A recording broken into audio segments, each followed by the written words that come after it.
What's up, team? E2 here, and you are locked into another episode of Tuesday Top Picks. And today we are tackling high pressure games and rivalry matches. Let's talk smart bets when the heat is on. During high stake matches, obviously, players feel the pressure of not wanting to make mistakes, but they want to win at all costs.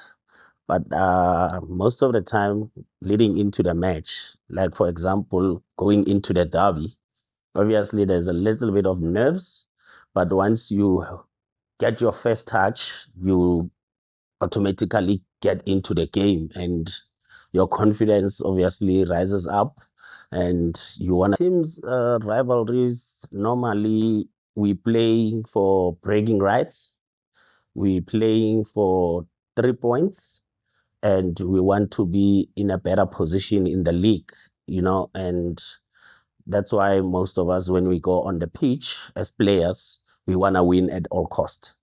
Uh, Taking a risk in a pressure-filled game, I think most teams, like for example, when we play in the Nedbank Cup, Kaiser Chiefs has struggled to play against the underdogs because they watch the team play week in, week out. And unfortunately, as PSL teams, we are unable to do a research on our opponents coming from lower divisions. So they know a lot about us. We don't know anything about them. And we will go into a match, with our shoulders held high, saying we are Kaiser Chiefs, we are a big club, we are playing against an unknown team. And at the back of your mind, you're thinking it's going to be an easy game, but yet those players come highly motivated to say, if Itumeleng Khune can play for Kaiser Chiefs, I can replace him at any given time. So you've seen players shining, you've seen underdogs teams knocking out big clubs in the competition. So I think going forward, big clubs shouldn't take underdogs for granted. They have to go out there, put out a strong starting 11, and then play to win. At the later stage of the game, you can give those players a rest who've been playing a lot of minutes, and obviously give the French players an opportunity or a run in that game. But you've already sealed the win. Of course, media impact players in such a way that if you are not strong mentally, obviously you will go into the game and not deliver the required results. But if you don't follow what's been written in media and go into a match with a clear mind, you are obviously able to perform to your maximum and help your team to win.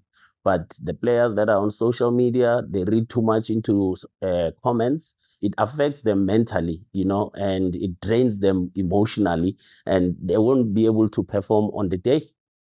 People can come up with a different strategy when betting and not based on the club that you support.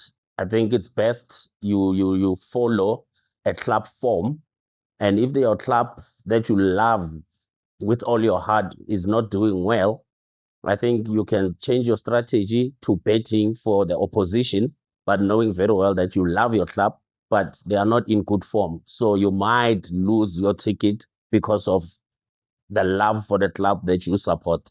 But a better strategy would be look at the club form. For emotionally charged matches, I think bettors have two options. We call it a double chance, where you can bet on your team to win or you can bet on your team to draw. So either way or either or, you can still win your ticket.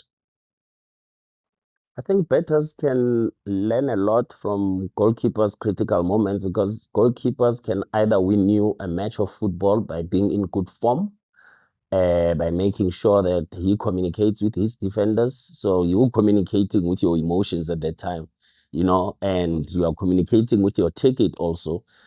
You don't become too emotional or emotionally attached to the club that you support, but you can be honest with yourself to say, you know what, I'm not gonna involve emotions. I'm just gonna go for what my instincts are telling me, whether it's the team that I support or the opposition team. Then you can bet either or. Fatigue comes from obviously having played too many games. Like I can make an example with the teams that are still participating in continental football, Sundowns, Pirates, and Stellenbosch. They've played more games than any other team. And that's where fatigue comes in because there's a lot of traveling in it. There's training sessions, and those are high pressure matches that you play around the continent. So I think fatigue starts creeping in towards the end of the season, and there's only 6 matches left in the Premier League, but players are still going strong. So I think you have to program yourself mentally to say, I'll be able to handle so many games in a season. And I think that's what those teams have done so well because they are even playing for the national team, and there's a lot of workload on their legs, but recovery is important. Past rivalry shouldn't influence the results. I think what can affect the results is your current form because we can't always go back to the history books or even look at the starting 11 and say this is the best 11 you have on the day. But what has that best 11 done in the last 5 games? That's what we normally focus on to say, has the club been winning for the past 5 games? How many games have they won? How many have they drawn? How many have they lost? So you look at the current form, and that's what's gonna make your decision easier. Let's get into this week's special multiple from the 28th April to 4th May. Make sure your bet slip is sharp. Here are my selections for the week.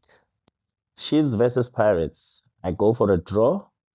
Reason being the last outing at FMB, I think Pirates got a penalty in the dying minutes of the game, and the score could have finished 0-0.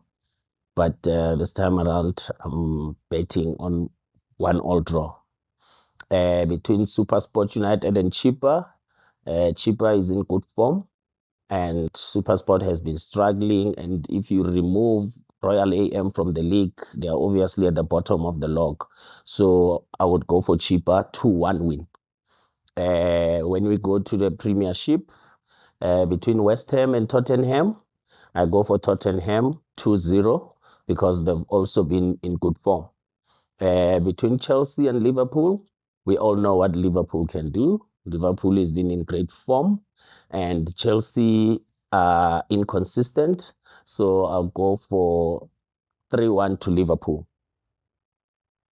Between Cape Town City and Sundowns, we all remember what happened last season in the last match of the season where Sundowns wanted to be remembered as the Invisibles. They haven't lost a match before going into the Cape Town City match. And Cape Town City obviously ended that invisible run by beating Sundowns 1-0. But this time around, I'll go for Sundowns win 2-0. Click the link below to take this bet now. New signups receive a 30 Rand sports bonus. Pick for the week is between Sundowns versus Cape Town. My reason behind that is because Sundowns last season, as we all remember, went 29 games unbeaten in the Premier League, and Cape Town City ended their invisible run. So this year, I think Cape Town City owes Sundowns a lot, and Sundowns will come out to win this match 2-0. And that's a wrap. Like, share, and subscribe. Hit the bet link below and win big with us.